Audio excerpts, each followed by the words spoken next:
medical drama, The Resident. Take a look. Now, can you please check with Dr. Voss about my transfer? Yeah, that's not going to be so easy, Governor. We opened what we could in the cath lab, but your cardiac function must have been bad from the start.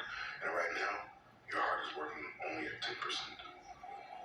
Governor, your only hope for survival is a heart transplant.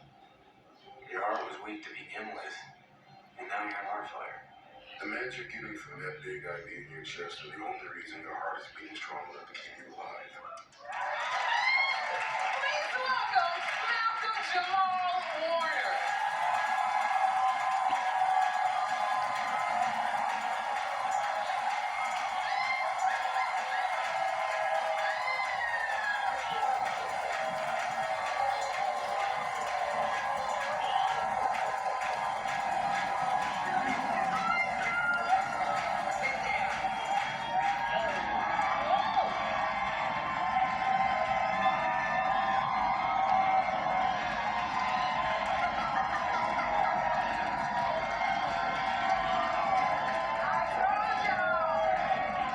This ain't Theo right here.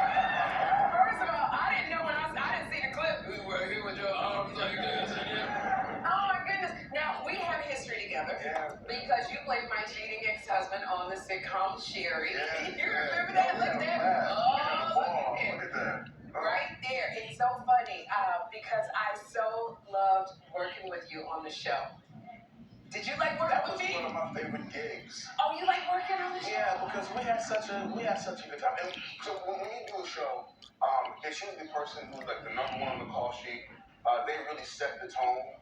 So when the number one on the call sheet is real difficult, it trickles down, right? Yeah. But when you have the number one who is mad cool, it makes everything mad cool. Oh. And Sherry, come on, we had a good time. We had such a good time. Yeah, we had a ball. I want to show you and the audience a clip of such a good time that we had. Here we go. So, how you doing? What's wrong? What's nothing wrong? You're blinking fast and your lip is sweating. Spill it.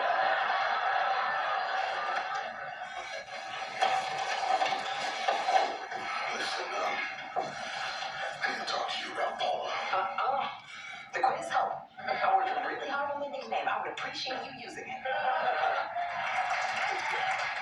don't know if you know this. I don't know if you know this, Malcolm, but I always told the writers to write a scene where I had to kiss you. Did you know that? I did not know that. You couldn't figure out we was kissing so much in the show. But you didn't know that if I wasn't in a relationship at the time, I might have slipped a tongue in it.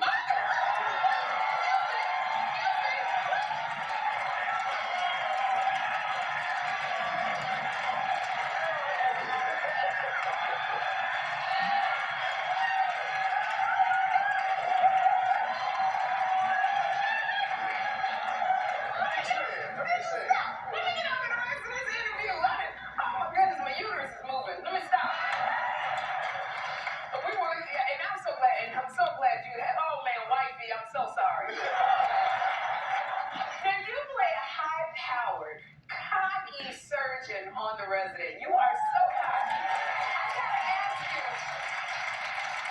is there some of that is in you, or is it just fun to play that character? There's a whole lot of him in me. Okay. But with him, I get to play the guy I don't allow myself to be in real life. You know, the thing I love about him is he's arrogant, but not because he's compensating for insecurities or anything. He just knows he's damn good at what he does.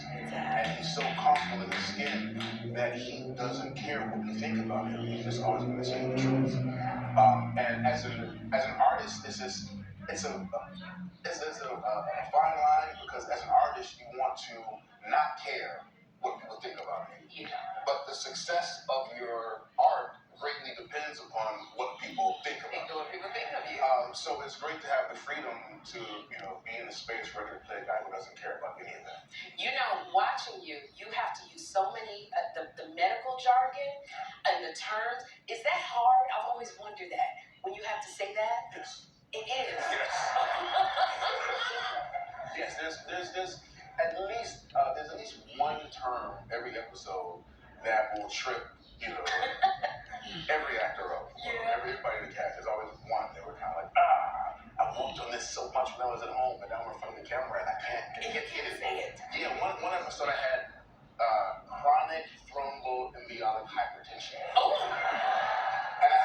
like 4 times in the episode. And I had to say it, just had to go tripling off the tongue. Like, But somehow it sounds so sexy, crying in the long Semilova. You said, I read somewhere that you said when you had to audition for The Resident, that it was one of the worst auditions of your career. Yeah, it was definitely, I'd say it was number 2. Second to my Cosby audition. So for me, a not great audition is when you go in, you do your audition, and they say, great, that was great, thank you. Oh, yeah. Right? Mm-hmm. But when you go in and you do your thing, and then go, okay, that was cool, now let's try, it means they're engaged, right? And now they want to play. So when I auditioned, the casting director, Scott, kept giving me notes, and for some reason, I felt like I was just really off my game. And by the time I finished the audition, I walked back to my truck, I shed a few thug tears, and I got home, and my wife was like, how'd it go? And I said, I don't want to talk about it. And normally, I talk about all of my auditions, the good ones, the bad ones. So when I said, I don't want to talk about it, she was like, okay, cool. And then 3 days later, I got the call. You got the job. Oh, my God. See, sometimes you when you step outside, you do better than you think you did. You made an impression. Yeah. And that's the thing about actors, when we audition, we have to get out of trying to judge our auditions. Exactly. Because our barometer is just off. You go, you do it, you let it go. But now you're in another project called Accused. Yeah. Now you say that this show is very different from other crime shows that are on the air. Yeah. The Accused is a courtroom anthology series. Okay. So every episode is its own self-contained episode, like Twilight Zone or Black Mirror. Oh, yes. So in my episode, I play a man whose daughter was sexually accosted. Okay. And I decided to take matters in my own hands. In your own hands. Yeah. So it plays out. The whole thing plays out. Yeah. Wow, I can't wait to see you in that. The whole series is great. The writing is excellent. I'm really proud of my episode. It's hard to watch, but it's good. It's good. It's really good. I know, because you hard to watch. And you sorry, wife, you had to do it. Now, I want to congratulate you because you're a Grammy winner already. Yeah, yes. Yes, one Grammy. But you have been nominated. You've been nominated for your 4th album, which is called Hiding in Plain View. Now, what does this album mean to you, Malcolm? This album, it's my 4th album. It's by far my most important album from a social conscious standpoint. I think it's one of the most important albums that have come out in 2022. I have featured on the album novelist and professor of African American Studies at Clark Atlanta University, Dr. Daniel Black. And together, he's interweaved throughout the album, and there's just so much knowledge dropped on this album, and it's really important. I say that this album is for Black boys, Black men, Black people, non-Black people who have the foresight enough to see that our self-healing is an invitation to explore their own necessary healing.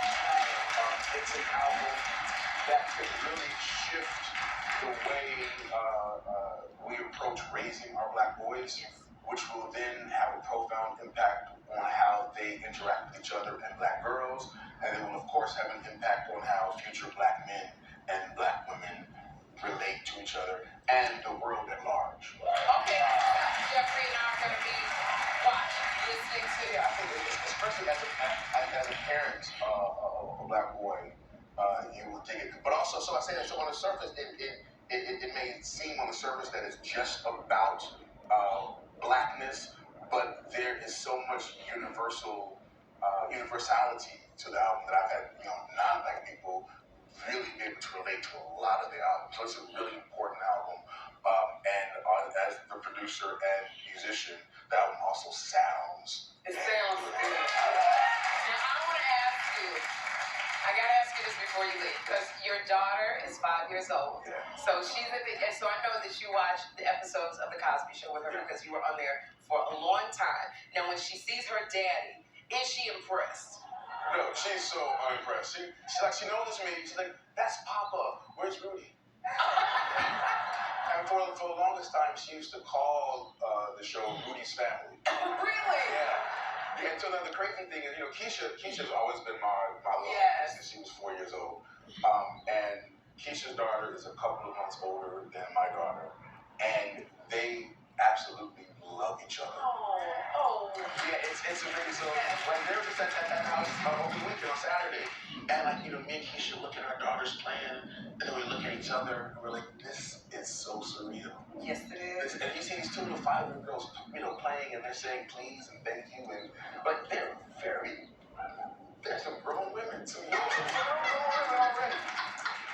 Malcolm, I just want to say thank you for coming. This meant a lot to me that you're here. Congratulations. Thank you. I'm so happy for you. I love seeing you in your element. I love how you relate to the audience. I love just to see you in your own space and being able to be unabashedly you. Thank you so much. I knew I should have tried it when I had the chance.